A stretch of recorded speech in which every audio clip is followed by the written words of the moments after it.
Pahami cara kerja otak Anda. Memahami cara kerja otak cukup rumit. Ya, rumit karena jalur-jalur peta yang kompleks, syaraf-syaraf neuron yang jumlahnya jutaan dan panjangnya bisa mencapai ratusan kilometer jika disambung-sambung. Jaringan pusat nerve system pengendali kimia-kimia tubuh yang menentukan banyak hal seperti tindakan-tindakan yang diambil, perasaan-perasaan yang timbul, hingga bayangan-bayangan dalam pikiran. Demikian unik dan ajaib. Kemudian ada yang namanya persepsi atau paradigma atau bagaimana manusia memandang dunia. Itu semua mempengaruhi tindak tanduk hasil dan masa depan seseorang. Otak manusia terdiri atas ribuan sambungan, tempat berjalannya sel-sel listrik di dalam otak. Ketika kita belum mempelajari sesuatu hal, di antara sambungan-sambungan itu ada celah yang memisahkannya. Sebuah celah yang tampak kecil akan jadi seperti jurang kalau kita bandingkan dengan kehidupan di muka bumi. Ketika kita mempelajari sesuatu hal, sel listrik dalam jaringan tersebut akan mencoba melompati celah tersebut. Melompat menuju jaringan di depannya. Butuh tenaga ekstra untuk melompat, apalagi lompatan pertama kali. Misalnya, Anda belajar mengemudikan mobil. Anda butuh waktu untuk menjadi terampil. Butuh waktu, tapi lama-lama akan semakin mudah mempelajarinya. Mengapa? Karena setelah lompatan pertama, sel tadi juga akan membangun jalan perintis bagi sel listrik lainnya yang akan melompat juga ketika kita kembali mempelajari hal yang sama. Semakin kita rajin mengulangi hal tersebut, jalan perintis tadi semakin lama semakin baik dan pada akhirnya menjadi kokoh.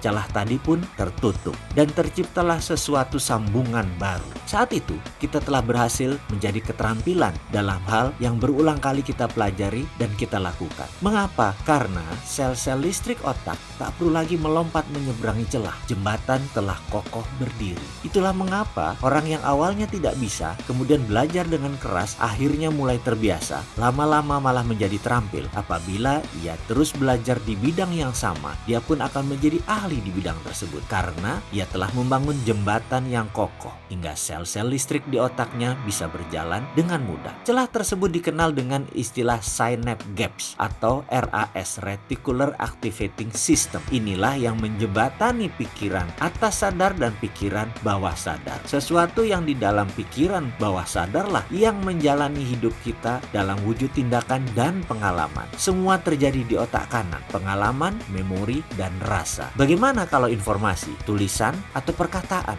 misalnya? Ini faktanya tentang kerja otak dan pikiran. Kata-kata dan informasi selalu masuk ke otak kiri terlebih dahulu, dianalisa, diulang-ulang, kemudian masuk ke kanan, dibuka RAS, lalu menjadi tindakan. Ilustrasinya begini. Misalnya Anda membaca koran pagi ini diberitakan bahwa harga BBM premium akan menaik harganya menjadi 20.000 per liter. Informasi tersebut masuk ke otak kiri, lalu dianalisa. Kemudian baru kita mulai membandingkan, dalam kurung menghakimi. Kemudian terbayang dan terimajinasi, dan ini ada di otak kanan. Wah, jangan-jangan sudah gila nih pemerintah. Sudah dipilih rakyat, sekarang main naikin harga begitu aja. Mungkin begitu batin Anda. Emosi dan imajinasi Anda tersebut ada di otak kanan. Informasi yang sudah berpindah, begitu emosi tercipta, gelombang ras tersambung, lompatan neuron otak cepat terbentuk. Tindakan yang dipilih misalnya demo. Inilah contoh bahwa otak kiri menerima informasi, pindah ke kanan, ditambah imajinasi, terbangun bayangan emosi seperti bahagia, sedih, suka, dan takjub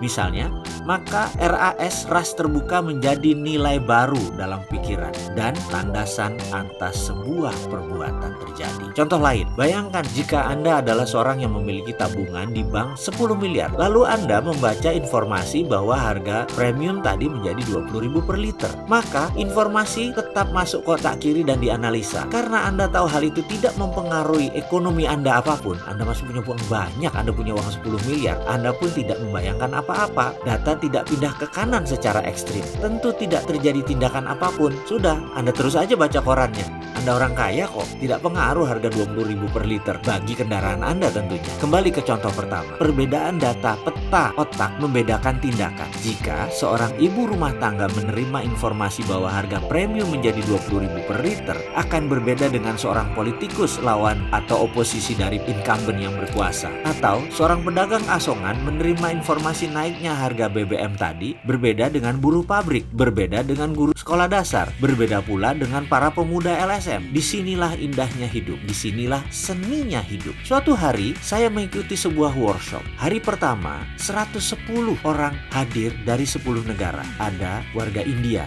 Australia, Filipina, Malaysia, Kamboja, Hong Kong, Jepang, Amerika, dan terakhir dari Iran. Saya satu-satunya dari Indonesia. Hari pertama perkenalan, masing-masing menceritakan jalan hidup mereka. Kami saling berbagi sedetil mungkin, serinci mungkin. Persis seperti film drama. Ceritanya seram-seram dan menegangkan. Ada yang mulai taruhan nyawa, ada yang anggotanya meninggal terbunuh karena anggota mafia. Semua tegang dan menegangkan. Dan ada seorang bapak usianya 55 tahun. Selama 40 tahun dia bekerja hanya untuk membayar hutang. Ada juga yang bangkrut berhutang dengan geng mafia. Ada yang dikejar-kejar triad mafia Hong Kong dan seluruh keluarganya dibunuh oleh mafia tersebut. Ada yang ditipu habis-habisan oleh keluarganya sendiri. Sulit dibayangkan jalan cerita kehidupan mereka. Bahkan 100 kali saya mendengar cerita masing-masing, 100 kali pula saya menangis. Karena duka, pengalaman, lara, dan pengalaman menyedihkan mereka semua yang belangsak hidupnya. Saya tentu tidak boleh menceritakan rinci cerita mereka, karena itu merupakan rahasia di antara kami para peserta. Ibaratnya, kami ini sudah menjadi saudara sependeritaan, atau bahasa kerennya common sorrow. Jalan hidup saya, jika dibandingkan dengan cerita mereka, menjadi tidak sebanding alias tidak ada apa-apanya. Hari berikutnya, sang instruktur menceritakan jalan hidup mereka. Sama saja awalnya, kusut semua. Mereka berlima dan masih muda, yang paling tua saat itu umurnya 35 tahun. Namun rekening mereka adalah 6 juta dolar yang paling sedikit. Itu saya berkali-kali bilang,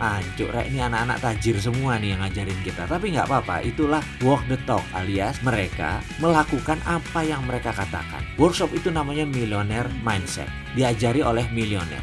Jadi sudah benar, ini adil. Kami diperlihatkan dana di rekening mereka. Mereka tidak berdusta. Diperlihatkan keesokan harinya bagaimana uang itu datang ke mereka. Mata saya mulai melek. Ide di otak saya mulai lompat-lompat liar. Rasanya ada suara aha berkali-kali di benak saya. Hari berikutnya pelajaran dimulai. Kami membentuk formasi setengah lingkaran tanpa meja. Pelajaran trespassing namanya. Teritori ego kami akan diterabas, dilanggar, dilewati. Siap-siap marah, siap-siap tertusuk hatinya. Kami peserta diberi pertanyaan, how is the money comes to you? Atau bagaimana cara uang datang ke Anda? Seluruh peserta mendapat giliran untuk menjawab, dan kalau disamaratakan semua menjawab dengan bekerja. Pertanyaan berikutnya, kalau tidak ada uang, apa yang Anda lakukan? Semua peserta berbicara bergantian, tapi kesimpulannya rata-rata menjawab, mencari pekerjaan. Karena dengan bekerja, kita mendapat uang. Pertanyaan berikutnya, kalau Anda bekerja, apa yang Anda peroleh? Seluruh peserta menjawab, uang. Pertanyaan berikutnya, jadi begitulah cara kerja otak Anda.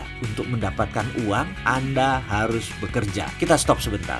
Ada yang salah dari pertanyaan tersebut? Tentu tidak, bukan? Inilah pertanyaan dan pernyataan selanjutnya. Bisakah Anda tidak bekerja tapi dapat uang? Otak saya kerap, macet. Kemudian terdengar suara instruktur melanjutkan, oke, jadi Anda berpikir bahwa uang datang kalau bekerja. Dan kalau tidak punya uang, Anda perlu mencari pekerjaan. Lalu Anda pikir Anda akan mendapatkan uang. Padahal itu hanya untuk menyambung hidup. Di akhir bulan, uang Anda habis lagi. Dan Anda bekerja lagi. Begitulah roda kehidupan yang Anda putar. Benar? Otak saya berhenti. Rasanya tidak ada yang salah. Bukankah itu pemahaman yang umum? Uang didapat dengan bekerja. Nggak kerja, ya nggak dapat duit. Bukan begitu? Kemudian pertanyaan berikutnya agak menohok saya. Anda bertuhan, Mr. Mardigu. Anda percaya Tuhan? Saya jawab, ya tentu saja. Tuhan Anda bisa apa? Tanyanya lagi. Waduh, kalau ini bukan pelajaran trespassing, pasti saya sudah ngamuk ini. Saya jawab, Tuhan saya bisa segalanya dan tak terhingga. Jawab saya dengan nada tidak nyaman. Instrukturnya bernama Geoff. Itu mendekat. Tuhan Anda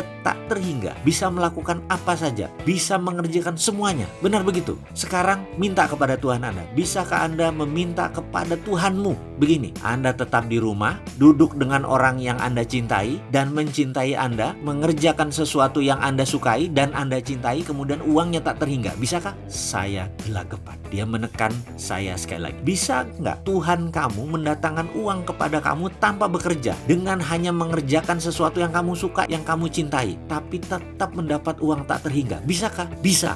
Langsung saya jawab dengan keras. Kenapa Anda nggak minta itu?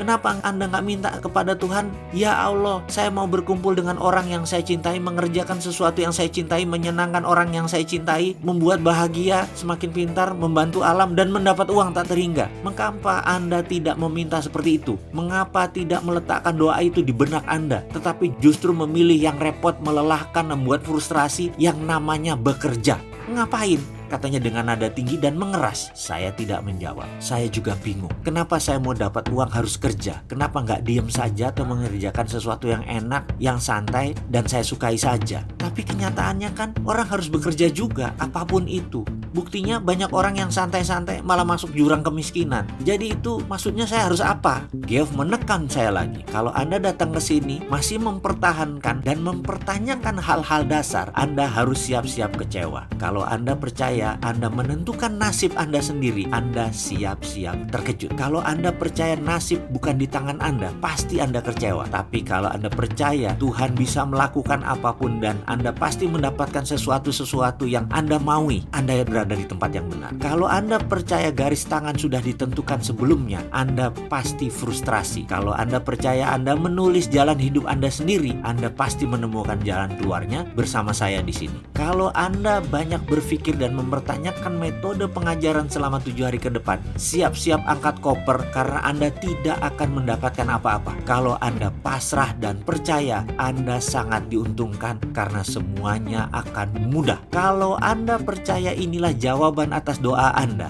pasti menikmati setiap proses di kelas ini. Kalau Anda masih memegang kukuh belief system yang lama, Anda akan persis menjadi seperti Anda yang sekarang. Langsak hidup Anda. Kalau Anda meruntuhkan seluruh bangunan Anda dan bersiap membangun fondasi belief system yang baru, siap-siap melihat Anda yang lebih baik sesuai dengan keinginan Anda. Urainya si Geoff panjang lebar. Kemudian nada suaranya melunak dan semakin pelan. Anda kesini sudah buang-buang waktu, membuang tenaga, membuang pikiran, membuang uang. Apa yang tersisa dari Anda hanya pola pikiran saja. Kalau Anda mau membuang pola tersebut, kita akan lanjutkan pelajarannya. Siap-siap akan sakit, siap-siap sakit hati, karena semua yang Anda pegang selama ini harus dilepas. Wajib, bahkan kebenaran yang Anda pegang, yang Anda punyai, ditantang ke batas ujung. Diri Anda akan didorong ke batas yang membuat Anda merasa, apakah mungkin?